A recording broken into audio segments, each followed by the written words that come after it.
नमस्कार, रेडियो मणिनाइन पर आपका बहुत बहुत स्वागत है। मैं हूं आपके साथ अभिषेक गुप्ता और आप सुन रहे हैं कॉर्पोरेट सेंट्रल। पेटीएम में किसने घटाई अपनी हिस्सेदारी? क्या ईडी ने मारी है जी एंटरटेनमेंट पर छापेमारी? डीजीसीए ने क्यों लगाया एयर इंडिया पर जुर्माना? बताएंगे आपको। और इसके अलावा भी होंगी कॉर्पोरेट जगत से जुड़ी कई और बड़ी खबरें। तो चलिए शुरू करते हैं कॉर्पोरेट सेंट्रल।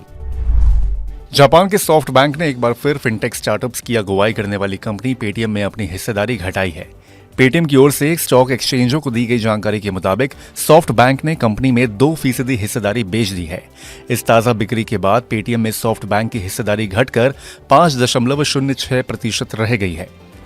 हिस्सा बिक्री की डिटेल्स सामने आने के बाद आज पेटीएम का शेयर करीब 1.5% की मजबूती के साथ 663 रुपए 95 पैसे के स्तर पर बंद हुआ। 24 जनवरी यानी कल शाम को बाजार बंद होने के बाद मीडिया रिपोर्ट्स के हवाले से खबर आई है कि ईडी की ओर से जी एंटरटेनमेंट पर छापेमारी की गई है। हालांकि इस खबर की पुष्टि नहीं हो पाई। खबर यह भी है कि डिज्नी के साथ टीवी क्रिकेट राइट्स से जुड़ी 1.4 अरब डॉलर की डील से जी एंटरटेनमेंट ने अपने हाथ पीछे खींच लिए हैं। इन दोनों खबरों के बीच जी इंटरप्राइजेस का शेयर आज करीब 1% गिरकर 164 रुपए 75 पैसे के स्तर पर बंद हुआ। फाइनेंशियल सर्विसेज देने वाली कंपनी फिडेलिटी ने 2 भारतीय स्टार्टअप्स कंपनियों के वैल्यूएशन में कटौती की है। फिडेलिटी की ओर से ई कॉमर्स कंपनी मीशो के वैल्यूएशन को 5 अरब डॉलर से घटाकर 4.1 अरब डॉलर किया गया है और fintech unicorn startups company pine labs के वैल्यूएशन को 7.7 अरब डॉलर से घटाकर 3 अरब डॉलर किया गया है। गौरतलब है कि जुलाई 2023 में फिडेलिटी ने मीशो और पाइन लैब्स के वैल्यूएशन को बढ़ाया था। नवीन जिंदल की अगुवाई वाली कंपनी जिंदल पावर अचानक अपने फैसले से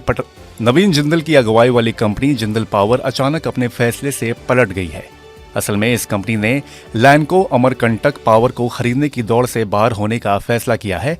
पिछले हफ्ते इस कंपनी ने लैंको अमरकंटक पावर के लिए अदानी समूह की कंपनी अदानी पावर की 4100 करोड़ रुपए की संशोधित बोली से ऊंची बोली लगाई थी। कारोबार की समाप्ति पर आज जिंदल स्टील एंड पावर का शेयर करीब 2.25% चढ़कर 718 रुपए पर बंद हुआ।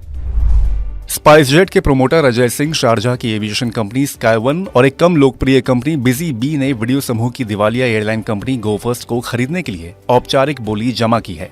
इन तीनों एंटिटीज ने 5 करोड़ रुपए की बैंक गारंटी और औपचारिक बोली जमा कर दी है। खबर के चलते गो फर्स्ट की प्रोमोटर ग्रुप कंपनियों में से एक बॉम्बे बर्मा का शेयर में 3.25% की मजबूती के साथ 1459 रुपए के स्तर पर क्लोजिंग हुई। एविएशन सेक्टर के रेगुलेटर डीजीसीए ने टाटा समूह की एयरलाइन कंपनी एयर इंडिया पर 1.1 करोड़ रुपए का जुर्माना लगाया है।